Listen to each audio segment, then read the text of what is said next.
Clogged toilets are no fun. The good news is a clogged toilet doesn't always mean a call to the plumber. I'm Miriam Johnson, co-host of the TV series Home Time. Let me show you how you might be able to unclog a toilet yourself.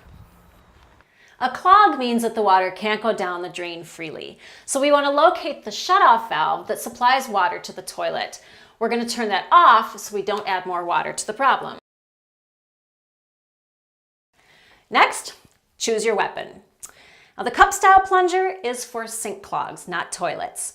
What you want is a flange-style plunger. Now the flange is going to create an airtight seal with the hole at the bottom of the toilet.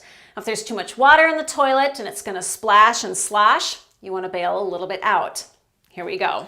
Tip the plunger so that the cup fills with water. Position it vertically over the drain, and then gently push down and then pull up fast. That should clear most clogs. That's what we're looking for.